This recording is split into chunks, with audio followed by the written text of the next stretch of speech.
अर्थात ये वो स्थान नहीं है अनुज जहां हमें हमारी पहेली का हल प्राप्त होगा।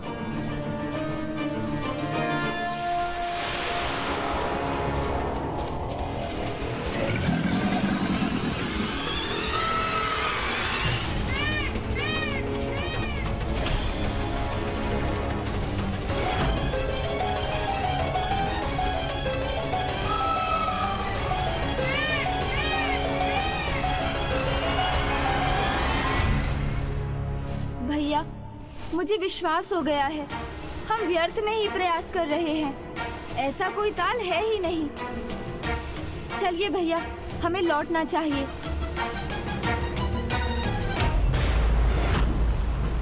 नहीं अनुज गणेश, इस प्रकार निराश होना उचित नहीं है। वो देखो वहां नीचे, मेरे विचार से वही है वो ताल।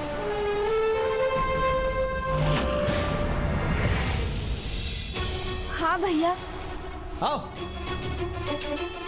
अनुज गणेश, मुझे ऐसा प्रतीत हो रहा है कि हमारे प्रश्नों का उत्तर हमें यहीं प्राप्त होगा।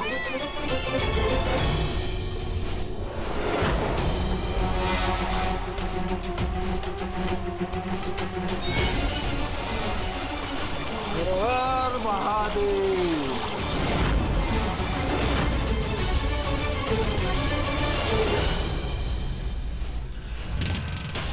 भैया, इस प्रकार और समय व्यर्थ नहीं करना चाहिए हमें। मयूर जी,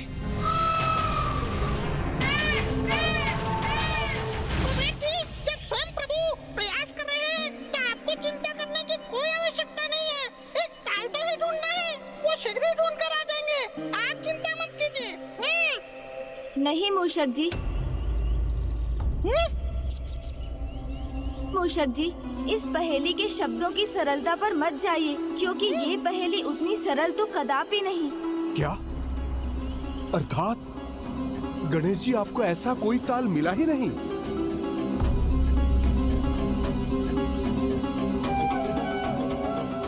अर्थात हम दोनों से ही बड़ा दोष हुआ है गणेश जी। मैं महादेव द्वारा प्रदान किए हुए धन की सुरक्षा करने में असमर्थ रहा और आप माता लक्ष्मी को दिया हुआ वचन पूर्ण न कर सके। तो अब हम दोनों को इसका क्या परिणाम भुगतना होगा, उसकी तो कल्पना करना भी कठिन है मेरे लिए। अपनी इस अत्यधिक चिंता को शांत कीजिए कुबेर जी। यदि समस्या है तो उसका समाधान भी अवश्य होगा।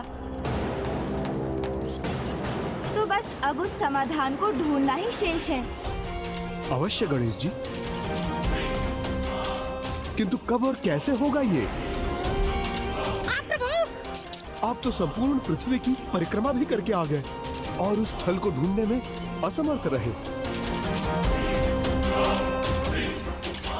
बुद्धि की शक्ति पर विश्वास रखिए कुबेर जी। मुझे अपनी बुद्धि का प्रयोग कर तनिक विचार तो कर लेने दीजिए। प्रभु, आप तो प्रथम पूज्य हैं, बुद्धि के देवता है। शीघ्र विचार कर इस पहेली को सुलझाइए ना प्रभु। कुबेर जी, जिस प्रकार वायु के प्रवाह के बिना वृक्ष का पत्र उड़ान नहीं भर सकता, बिना जल के बहाव के नौका गतिशील नहीं हो सकती, तो बिना उसको प्राप्त किए मैं भी भला कैसे विचार कर सकता हूँ? उसको? किसको प्रभु? हाँ अनुज, ऐसा क्या है जिसको प्राप्त किए बिना तुम विचार ही नहीं कर सकते? मैं बताता हूँ प्रभु। प्रभु को तो भोजन की आवश्यकता है। ओ जो सत्य कहा ना प्रभु। बोलिए बोलिए। मैं अवश्य भोजन की व्यवस्था करता हूँ प्रभु। आप भोजन कीजिए प्रभु, आप भोजन कीजिए, फिर विचार भी कीजिएगा प्रभु। अवश्य कुबेर जी। ये लीजिए प्रभु, भोजन प्रस्तुत है। उत्तम, अति उत्तम। भांति भांति के भोजन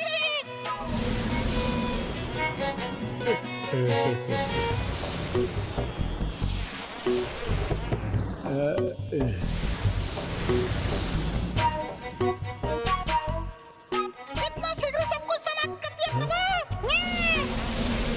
प्रतीत होता है बहुत ही भूखे हैं आप। ये तो मैं भूल ही गया। यदि गणेश जी की भूख शांत नहीं हुई तो मेरी क्या दशा होने वाली है। क्योंकि पूर्व में मैं इसी कारण इनका भोजन बनते बनते बचा। कुछ अनर्थ हो इससे पूर्व मुझे गणेश जी की भोजन संतुष्टि का पूर्ण ध्यान रखना होगा।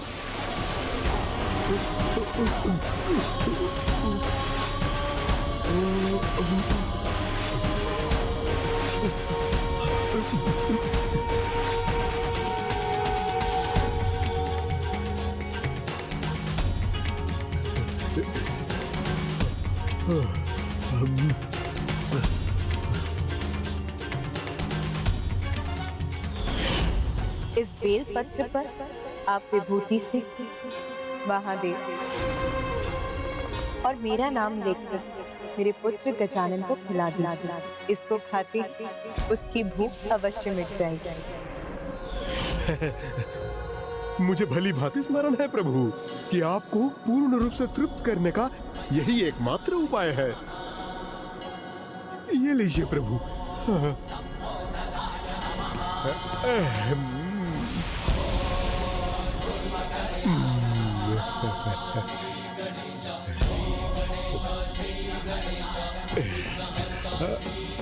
आहा, आनंद आ गया। अत्यंत स्वादिष्ट था ये भोजन। आहा, बहुत आनंद आया।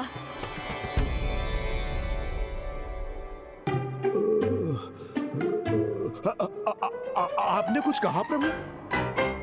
अभी तो नहीं। नहीं।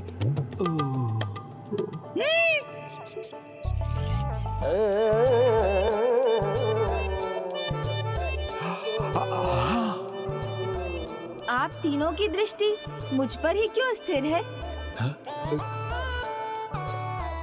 और इस प्रकार एकटक क्यों देख रहे हैं मुझे? है? प्रभु, अभी आप ही ने तो कहा था कि भोजन के उपरांत आपकी बुद्धि क्रियाशील हो जाएगी। आप विचार करेंगे और इस पहेली का समाधान निकालेंगे। तो बताइए प्रभु, कोई समाधान मिला? हम उसी की प्रतीक्षा कर रहे हैं प्रभु। कुबेर जी, भोजन के उपरांत विश्राम नहीं करूंगा तो बुद्धि शांत कैसे होगी? और बुद्धि शांत नहीं होगी तो वो सोचने समझने में कैसे समर्थ होगी?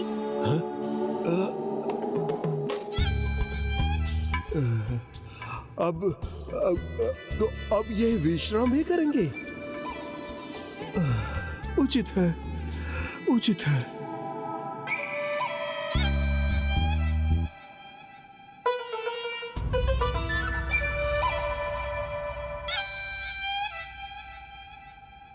प्रभु, ये क्या कर रहे हैं? विचार कर रहे हैं या विश्राम कर रहे हैं? दोनों कुबेर जी, दोनों। है? गणेश की बुद्धि का यही तो चमत्कार है कि वो विश्राम करते करते भी विचार कर सकता है और विचार करते करते भी विश्राम। हाँ। आप चिंता मत कीजिए, आप तनिक धीरज रखिए और देखिए गणेश की बुद्धि का चमत्कार। उचित है प्रभु, उचित है।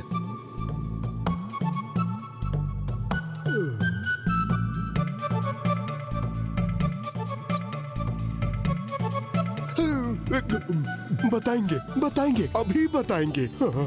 धीरज, धीरज। हाँ।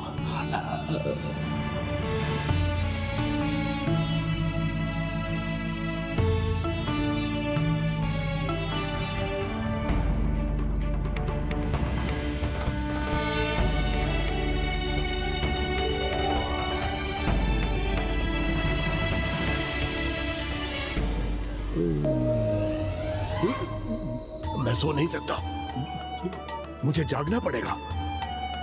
ज्ञान से स्मरण हुआ कि माँ ने मुझे क्या सीख दी थी।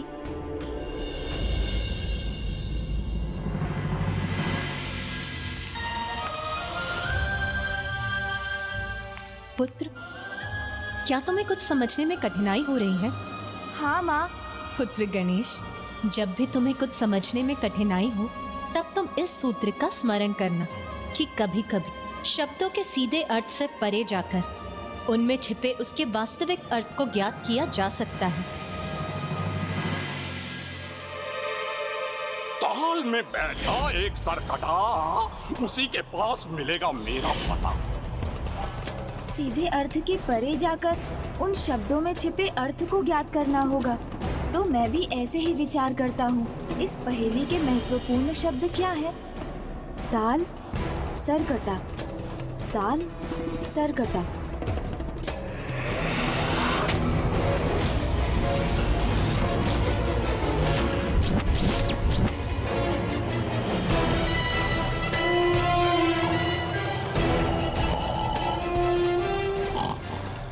मिल गया हल।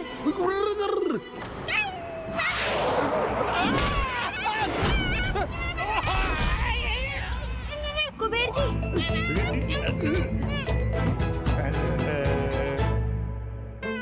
नीचे उतरिए मूषक जी।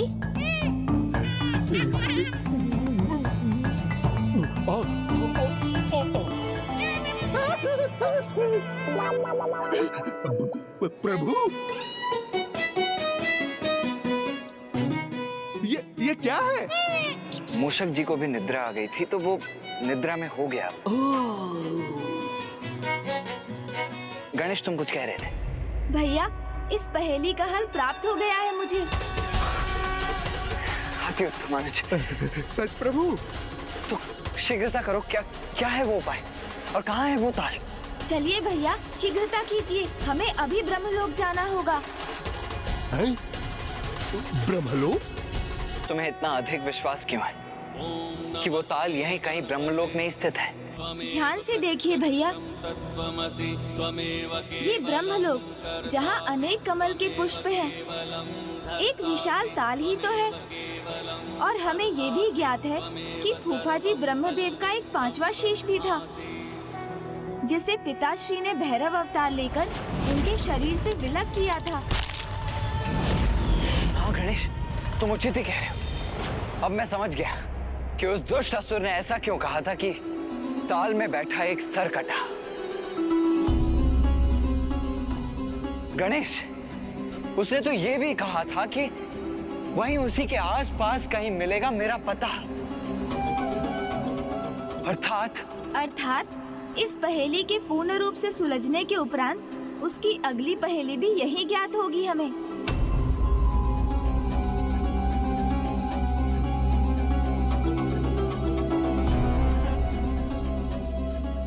प्रभु ब्रह्मदेव और माता सरस्वती तो ध्यान मग्न हैं।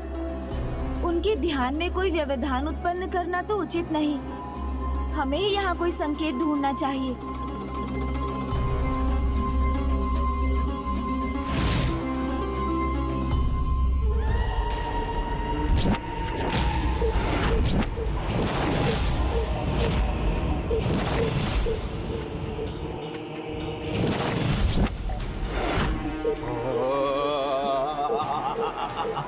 कितनी चतुराई से समस्त धन ले आया मैं अपने साथ।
अपार आनंद की अनुभूति हो रही है मुझे ये धन पाकर।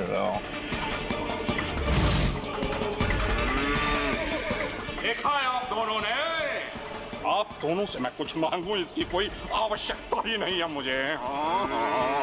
अपनी इच्छा भी पूर्ण कर ली मैंने और अब ये धन मेरे पास सुरक्षित है। इसे कोई नहीं छीन सकता, स्वयं गणेश जी भी नहीं।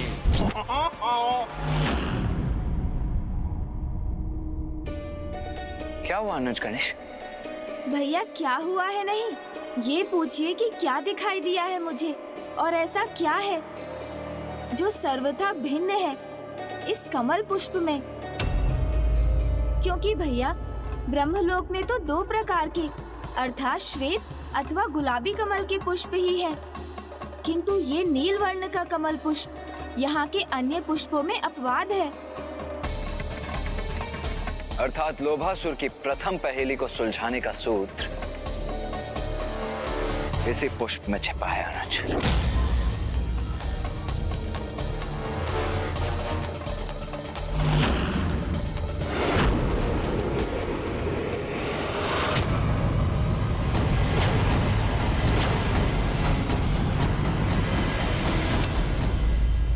आप नहीं देख रहे हो जो मुझे स्पष्ट दिखाई दे रहा है? लाभ? कैसा लाभ? इतना भी नहीं समझ सकते कि गणेश जी को मैंने ऐसी पहेली में उलझाया है जिसे वो कभी नहीं सुलझा पाएंगे। क्योंकि वो तो पृथ्वी पर एक ऐसा ताल ढूंढेंगे जो वहां है ही नहीं, और उनका इस प्रकार व्यस्त रहना कितना लाभकारी सिद्ध होगा हमारे लिए, क्योंकि इसी बीच हमारे महाअसुर भंडासुर जी की तपस्या बिना विघ्न के पूर्ण हो जाएगी। हमारे महानायक भंडासुर की तपस्या?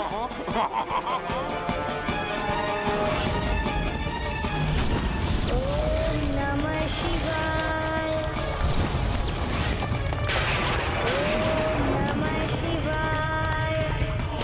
ओम नमः शिवाय। उचित तो यही होगा कि तुम्हारी ये योजना सफल हो जाए लोभासुर। हाँ। किंतु गणेश जी अत्यंत चतुर हैं और हम असुरों के विघ्नकर्ता भी। मुझे तो भय है कि वो कहीं हमारे लिए कोई नवीन संकट ही उत्पन्न ना कर दें। हाँ। ममतासुर, लोभासुर पे विश्वास रखो, क्योंकि लोभासुर को इस समस्या का हल भली भांति ज्ञात है। इसलिए तुम दोनों निश्चिंत रहो, क्योंकि कुबेर जी का सारा धन जो कुछ समय पूर्व उनके कोष घर में था, अब वो मेरे कोष घर में है।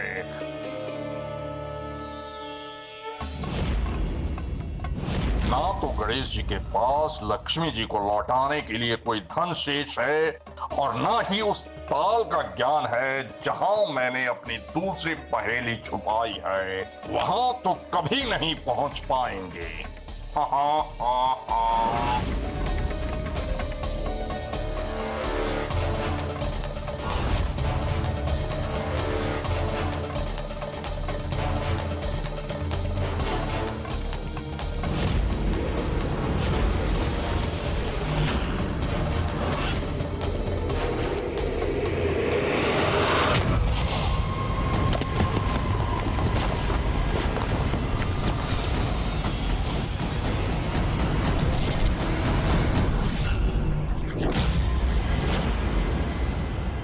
तुमने उचित समझा गणेश।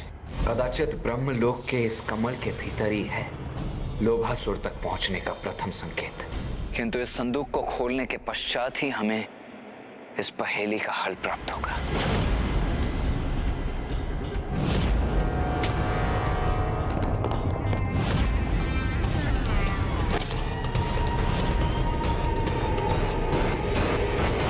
गणेश जी, आपकी चतुराई ने अप्रसन्न किया है मुझे, किंतु अभी मेरी चुनौती समाप्त नहीं हुई है।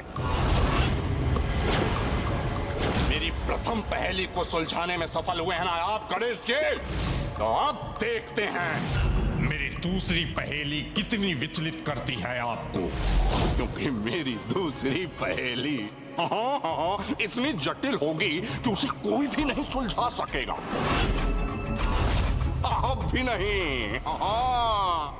उसकी चिंता तो हमें करने दो लोभासुर। सर्वप्रथम ये बताओ कि तुम्हारी दूसरी पहेली है क्या? पता है मेरा अंधेरे छोर में, पता है मेरा अंधेरे छोर में रास्ता मिलेगा माँ की गोद में।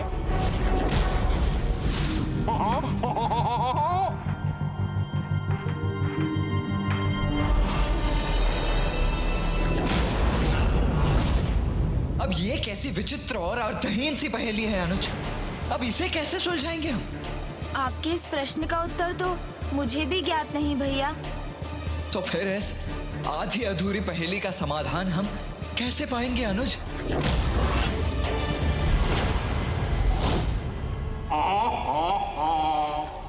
अब कीजिए गणेश जी अपनी तीव्र बुद्धि का प्रयोग, किंतु जितना विचार करेंगे मेरी पहेली के समक्ष उतने ही निराश होते जाएंगे आप दोनों।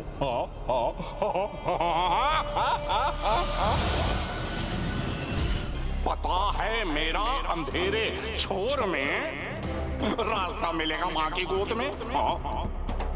इस पहेली के शब्दों में तो दो मुख्य संकेत हैं, अंधेरा छोर और माँ की गोद। भैया, यहाँ ब्रह्मलोक में तो माता सरस्वती है। अर्थात कदाचित हमें माता के निकट ही जाना चाहिए।